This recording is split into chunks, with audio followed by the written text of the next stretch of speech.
अस्सलाम वालेकुम। मैं डॉक्टर इमरान जफर आपसे इस वक्त मुखातिब हूं। पंजाब पब्लिक सर्विस कमीशन की लेक्चरशिप उर्दू की खाली असामियों का इश्तिहार बस आने वाला है और इस इश्तिहार के आने से पहले ही मुख्तलिफ शागिर्दों और दोस्तों की फोन कॉल्स आना शुरू हो गई हैं और सबका एक ही मुतालबा और एक ही सवाल जो मुख्तलिफ अंदाज से उन्होंने मुझसे पूछा कि सर लेक्चरशिप की तैयारी कैसे और कहां से करनी है, नोट्स बनाने का क्या तरीका होना चाहिए और लेक्चरशिप की तैयारी के हवाले से जो उन्हें मसाइल दरपेश हैं उनका हल क्या है और लेक्चरशिप की तैयारी के हवाले से उन्हें कौन सा निसाब पढ़ना चाहिए, कौन सी मुजवजा कुतब हैं, ये कुछ इसी तरह के कुछ और भी सवालात बच्चों ने, दोस्तों ने, शागिर्दों ने पूछे। तो मैंने सोचा कि एक ऐसा प्रोग्राम किया जाए जिसमें अपने शागिर्दों और दोस्तों के इन तमाम सवालात के जवाबात और उनके मसाइल का हल तलाश करने की कोशिश की जाए। सबसे पहले तो मैं ये अर्ज करता चलूं कि दुनिया में जैसे कहा जाता है कि कोई भी काम नामुमकिन नहीं है, लेकिन ये जरूर मैं कहूंगा कि हर नामुमकिन को मुमकिन बनाने की अलग कीमत होती है। जितना बड़ा टास्क होगा आपका, जितनी बड़ी मंजिल होगी आपकी, उतना ही दुश्वार और मुश्किल सफर होगा आपका। बिल्कुल ऐसे ही जैसे अगर आपने एक चट्टान को गिराना हो तो आपके हौसले भी चट्टान जितने मजबूत और बुलंद होने चाहिए। और अगर आपने 5 किलो या 10 किलो का कोई थैला या बाट उठाना होगा तो आपको इतनी ज्यादा मुश्किल नहीं होगी। बेरोजगारी के इस जमाने में लेक्चरशिप का इम्तिहान पास करना और फिर इंटरव्यू में पहुंचना और फिर इंटरव्यू भी पास कर जाना यकीनन जुए शीर लाने के मुतरादिफ है। मैंने ये इम्तिहान बजाते खुद जो है वो सन 2001 में दिया था। गालिबन अगस्त में हमारा इम्तिहान हुआ था, सितंबर में रिजल्ट आया, अक्टूबर में इसका इंटरव्यू हुआ था और 8 नवंबर या 9 नवंबर को हमारा फाइनल रिजल्ट आया था और अल्हम्दुलिल्लाह मैं ऑल पंजाब 9वें नंबर पर था। और इस तरह हमारा जो लेक्चरशिप का बैच है वो 2002 वाला है। हमारी ज्वाइनिंग तकरीबन 1 साल के बाद जाके हुई थी। तो उस साल भी इत्तेफाक से 100 सीटें थी लेक्चरर उर्दू की, लेकिन उस जमाने में और आज के जमाने में 19 साल का फर्क है। और उस जमाने में कोई 650 के करीब मेल लोग थे, 100 सीटें थी, जबकि अब 100 सीटें हैं तो मेरा ख्याल है कि 15-20 हजार के करीब जो है वो लोग इस मुकाबले के इम्तिहान में होंगे। जी, तो मैं बात कर रहा था कि 18-19 साल पहले के कंपटीशन और आज के कंपटीशन में जमीन आसमान का फर्क है।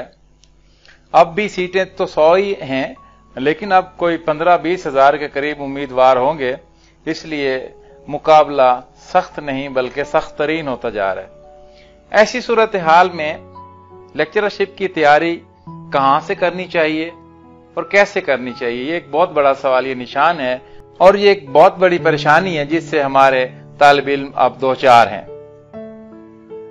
मार्केट में सबसे पहले आते हैं कि इस वक्त मार्केट में कौन कौन सी किताबें अवेलेबल हैं, दस्तयाब हैं और उनसे तैयारी अगर हम करते हैं तो कौन सी किताब खरीदनी चाहिए। इस हवाले से अर्ज करता चलूं कि मुख्तलिफ पब्लिशर्स की किताबें इस वक्त मार्केट में आ चुकी हैं या आ जाएंगी, जिसमें कारवां है, इल्मी है, डोगर्द वाले हैं, वगैरह वगैरह। सुहेल भट्टी की एक किताब है, गालिबन वो इल्मी वालों से छपी है। तो बच्चे हमसे कहते हैं कि सर मैंने इल्मी वालों की किताब ले ली है, मैंने डोगर्द वालों की ले ली है, मैंने कुलीद उर्दू खरीद ली है, तो क्या ये काफी रहेगी? तो इसका जवाब है हरगिज नहीं। मैंने 2006 में ये सुहेल भट्टी की किताब पढ़ी थी और ये किताब थोड़ी है, ये तो अगलात नामा है। तो सुहेल भट्टी किताब की बड़ी तारीफ सुनी है, लेकिन न सिर्फ ये किताब बल्कि इस तरह की बाकी भी लोगर्त वालों की है या इल्मी वालों की है या कोई और है, तो ये किताबें जो हैं ये मैं समझता हूं गाइडें नहीं हैं बल्कि मिस गाइडें हैं। हाँ, इनमें जो बहुत बेहतर किताब है उसका नाम कलीद उर्दू है, जिसे डॉक्टर इशफाक अहमद विर्क, डॉक्टर गफूर शाह कासिम और डॉक्टर अली मोहम्मद खान साहब ने मुरतब किया है। फिलहाल मैं बाकी गाइडों के हवाले से या ओवरऑल इस सवाल से बात करना चाहूंगा कि वो बच्चे या वो उम्मीदवार जो ये समझते हैं कि उन्होंने गाइड खरीद ली तो उनकी तैयारी हो जाएगी, वो किसी गलतफहमी का शिकार हैं। इन गाइडों से तैयारी करना बिल्कुल ऐसे ही है जिस तरह एक अताई या नीम हकीम आपकी बीमारी का इलाज करते करते आपके उस मरज को बढ़ा देता है और मामला खतरनाक नताइज का रुख इख्तियार कर लेता है। बिल्कुल ऐसे ही मार्केट में अवेलेबल अक्सर गाइडें जो हैं वो आपको गुमराह करती हैं, गोया ये गाइडें ना हुई, मिस गाइडें हो गई। अब मैं आता हूं कि ये मिस गाइडें कैसे हैं। मसलन आप सुहेल भट्टी की किताब, अगरचे इस वक्त वो भी मेरे सामने नहीं है लेकिन उसकी कुछ चीजें मुझे याद आ रही हैं कि उसमें मुख्तलिफ हेडिंग दी हुई हैं जी, दक्कनी दौर या उर्दू मसनवी। तो देखिए दक्कनी दौर में तो बामुश्किल एक या दो सवाल आएंगे, लेकिन उन्होंने इस किताब की भर्ती करने के लिए वो 20 सफ़े या 10 सफ़े का वही हिस्सा बना दिया होगा। तो आपने जो किसी उस्ताद के मिलने के बाद किसी बेहतर गाइड लाइन देने वाले शख्स से जो आपने गाइडलाइन लेने के बाद वो मसनी वाला हिस्सा या दक्कनी दौर का जो हिस्सा पढ़ना था, उसके लिए शायद आप आधे घंटे में उसको आप तैयार कर लेते, लेकिन ये गाइड के वो लेकिन इस गाइड के 11 सफ़े पढ़ते पढ़ते आपका सारा दिन भी ज़ाया हो सकता है और नतीजा भी कुछ अच्छा साबित नहीं होगा। तो हमारी गाइडों में जो जो मवाद उनके पास मुख्तलिफ इम्तिहानों की तैयारी के लिए था, वही सारा मवाद उठाकर ये लोग लेक्चरशिप की गाइड में भी दे देते हैं, और जिसका नतीजा ये होता है कि हमारे शागिर्द वो सारी गाइड पढ़ते रहते हैं और वो अपनी तरफ से मुतमईन हो जाते हैं कि शायद उन्होंने तैयारी कर ली है और वो इम्तिहान देने के काबिल हैं। हालांकि ऐसा नहीं होता और वो बेचारे इसी गलतफहमी में मारे जाते हैं कि उनकी तैयारी थी, लेकिन जब उनके सामने पर्चा आता है तो वो ऐसा नहीं होता जैसा कि उन्होंने गाइडों से तैयार किया हुआ था। तो सिर्फ और सिर्फ गाइडों पर यकीन करके तैयारी करना, ये कम से कम उर्दू के पर्चे के हवाले से मैं ये कहूंगा कि काबिल यकीन नहीं है। इस पर कतअन एतबार मत कीजिएगा। अगर आपने सिर्फ ये समझ लिया कि भाई मैंने डोगर वालों की किताब ले ली है, मैंने सुहेल भट्टी की किताब ले ली है, हत्ता कि मैंने कलीद उर्दू की किताब खरीद ली है, तो मैं पास हो जाऊंगा, ऐसा नहीं है, हरगिज नहीं है। एक किताब आपकी कामयाबी की जमानत नहीं हो सकती। अब सवाल ये पैदा हुआ कि अगर ये गाइड उनकी हमारी या आप सबकी रहनुमाई नहीं कर सकती तो फिर हमें कहां से पढ़ना होगा।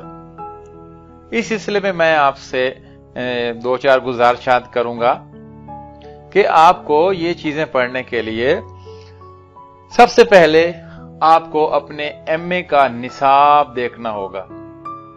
आपने जहां से भी एमए किया है, जहां से भी आपने बीएस किया है, या आप एमफिल के स्कॉलर हैं या आप एमफिल भी कर चुके हैं, तो आपको अपना एमए का और एमफिल का निसाब देखना होगा और उसके तमाम पर्चों को आपने एक तरतीब से उसके हिंट्स जो हैं वो बनाना शुरू कर देने। आपने सबसे पहले फर्ज करें क्लासिकी शायरी का पर्चा है और आपके सामने वली, मीर दर्द, आतिश, मीर तकी मीर, मोमिन, दाग और इस तरह के कुछ शायरों के नाम आएंगे।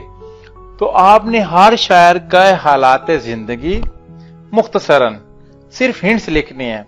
कब पैदा हुए, कहां पैदा हुए, वफात कब हुई, दीवान कितने हैं, किसने मुरतब किए हैं, मारूफ 10 से 15 शेर निकाल लें। یعنی یوں سمجھ لیں کہ آپ نے ہر شاعر کو صرف ایک صفحہ یا آدھا صفحہ دینا ہے، ان کی غزلوں کے مشہور اشعار یا مصرے باہر نکال لینی، اور آخری کام آپ نے یہ کرنا ہے کہ مطالعہ ولی، مطالعہ میر درد، مطالعہ آتش یا مومن کے لیے جو مجوزہ کتب ہیں، یہ اگر آپ دیکھیں تو آپ کے جو بھی نصاب ہوتے ہیں، چاہے وہ پنجاب یونیورسٹی کا ہو، چاہے جی سی یونیورسٹی فیصل آباد کا ہو، چاہے سرگودا یونیورسٹی کا ہو، چاہے اسلامیہ یونیورسٹی باولپور کا ہو، تو نصاب کے اختتام پر مجوزہ کتب لکھی ہوتی ہیں ہر پرچے کی، وہ کتب آپ کو یاد ہونی چاہیے، ان کے نام بھی آپ لکھ لیں۔